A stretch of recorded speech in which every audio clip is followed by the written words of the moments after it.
Katia adalah gadis tercantik di kota ini. Setiap kali dia turun ke jalan, dia selalu menarik tatapan orang lain. Dia tidak hanya memiliki wajah malaikat, tetapi juga memiliki perawakan bagus. Sekarang, dia masih tidak tahu. Dia telah jatuh ke dalam pemandangan 3 preman di lantai atas. Pergilah. Seorang pria mengenal gadis ini sehingga dia segera memanggilnya, lalu berlari cepat ke bawah. Mereka berpura-pura bahwa hari ini adalah hari ulang tahun temannya. Mereka ingin mengundangnya ke atas untuk minum. Sementara Katia ragu-ragu. Mereka segera menggunakan cara berlutut untuk mengundangnya. Katia berpikir sederhana. Selain itu, mereka semua ada di kotanya, jadi dia dengan enggan setuju. Dia tidak tahu bahwa mimpi buruk akan datang. Mereka menggunakan sampahnya sebagai umpan. Pria di belakangnya saat Katia tidak menyadarinya, lalu menuangkan 1 gelas anggur putih ke dalam cangkirnya. Tanpa kewaspadaan, Katia meminumnya. Ketika dia hendak pergi, tiba-tiba merasa pusing. Dia tidak bisa berdiri dengan stabil. Tapi dia masih mencoba menahannya, perlahan pergi. Orang-orang itu memblokir jalannya. Tersenyum jahat. Ia merasa ada yang tidak beres, tapi sudah terlambat. Kemudian, mereka melakukan hal cabul pada gadis polos ini. Sampai malam hari, mereka puas dan membiarkan Katia pergi. Sebelum pergi, mereka menaruh setumpuk uang kertas di sakunya. Untuk kompensasi, Katia berjalan putus asa di jalan. Buang uang kotor itu. Pulang, Katia menangis kesakitan. Kakeknya, mendengar tangisan itu, datang dan bertanya padanya.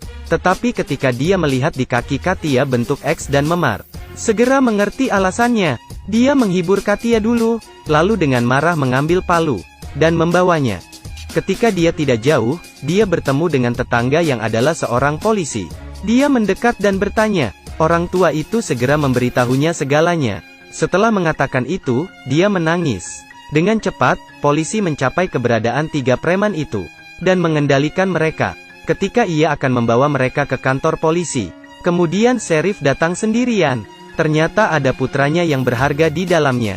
Pada saat ini, kepala polisi juga mengerti bahwa, bahkan jika membawa mereka ke kantor polisi, mereka akan baik-baik saja. Tetapi pada saat itu lelaki tua itu masih sama sekali tidak tahu segalanya.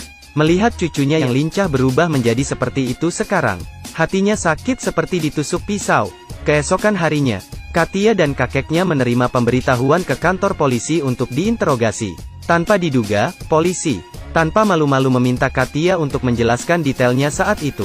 Bahkan menyimpulkan dan mengatakan, Katia memiliki niat dengan status dan uang sheriff. Sengaja menjual dirinya. Ini membuat Katia kehilangan semua harapan untuk hidup. Kakeknya tidak berhenti menasihatinya. Pada saat yang sama, dia berjanji untuk mendapatkan kembali keadilan atas namanya. Yang membuatnya tak terduga adalah, 3 bajingan itu telah dibebaskan tanpa hukuman. Orang tua itu dengan marah membawa semua medali militernya, langsung datang ke sheriff dan berharap dia bisa melindungi keadilan. Tapi jaksa agung bersikeras bahwa buktinya tidak cukup. Tidak ada cara lain. Orang tua itu benar-benar kehilangan semua harapan. Dia memutuskan untuk menggunakan metodenya sendiri, untuk mendapatkan keadilan bagi cucunya. Bajingan ini karena mereka ingin mendapatkan jiwa mudanya. Berlutut memohonnya. Gadis ini setelah dibawa ke atas, dipermalukan secara tidak manusiawi. Apalagi karena salah satunya ada dukungan keluarga. Itu membuat gadis itu tidak punya cara untuk mendapatkan keadilannya. Sebagai seorang veteran, kakek gadis itu memutuskan untuk menggunakan caranya sendiri untuk membantu cucunya membalas dendam. Dia menjual kamarnya sendiri seharga $7.000, dan membeli senjata untuk membantu cucunya membalas dendam. Pulang ke rumah, Katia mengatakan kepadanya bahwa bibinya ingin bepergian. Dia menyuruhnya untuk datang dan menjaga rumahnya. Tapi ketika dia datang ke sana, orang tua itu menemukan, di seberang jendela adalah rumah dari 3 bajingan itu. Sebagai penembak jitu yang terampil, ini adalah posisi penembak jitu yang paling cocok. Jadi orang tua itu pergi ke pasar, untuk menemukan bos yang menjual senjata mainan. Sekaligus menanyakan apakah ada penembak jitu yang dijual. Bos melihatnya, "Hei kamu bercanda? Kamu sangat menarik. You still want to be an assassin at your old age?" Tapi untuk mendapatkan uang, dia masih membawanya ke tempat gangster. Setelah mendengar apa yang ditemui lelaki tua itu, mereka semua setuju. Kemudian mereka membawanya ke gudang untuk mengambil pistol. Dengan pemilihan yang cermat, orang tua itu membeli senapan sniper yang paling dikenalnya. Setelah menembakkan beberapa tembakan percobaan, semua orang memuji bahwa keterampilannya masih sangat bagus. Sore hari, saat pulang, orang tua itu diam-diam mengambil pistol yang disembunyikan di rumah Bibi Katia. Kemudian, dia jelas tahu aturan dari 3 sampah itu. Setiap hari Rabu, mereka semua datang ke tempat ini untuk bermain. Besok akan menjadi hari yang baik untuk membalas dendam. Keesokan harinya, lelaki tua itu turun ke desa dan berpura-pura menonton orang bermain catur. Pada saat ini, 3 orang itu juga mengemudi di sini. Orang tua itu menemukan bahwa kesempatan telah datang. Jadi, ketika semua orang tidak menyadarinya, dia diam-diam pergi. Dia dengan cepat berlari ke gedung yang berlawanan. Keluarkan senapan sniper yang telah dia siapkan sebelumnya. Sesuaikan dengan baik ke posisi pistol. Gunakan lingkup penembak jitu untuk menembak mereka dengan tepat. Melalui teropong, 3 bajingan itu terlihat jelas. Orang tua itu secara inheren dapat mengambil nyawa mereka, tapi dia ingin mereka hidup dalam kesengsaraan.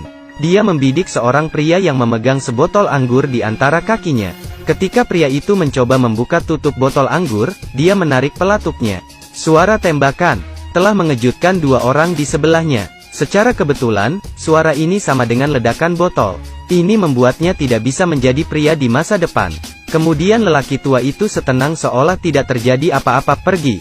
Kembalilah untuk menonton orang-orang bermain catur seperti tidak pernah pergi. Kemudian ambulans dengan cepat tiba. Tetapi ketika semua orang juga mengenali bajingan ini, mereka bertepuk tangan dan tertawa terbahak-bahak. Rabu berikutnya, lelaki tua itu masih melakukan hal yang sama. Ketika semua orang tidak memperhatikan, dia dengan cepat naik ke atas. Sabar dan tunggu kesempatan.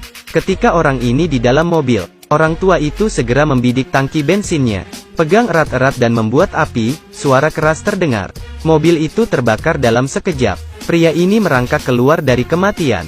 Tetapi bagian bawahnya telah terbakar begitu keras sehingga dia tidak dapat hidup sendiri. Pada saat ini semua orang sekali lagi bertepuk tangan dan memuji dia.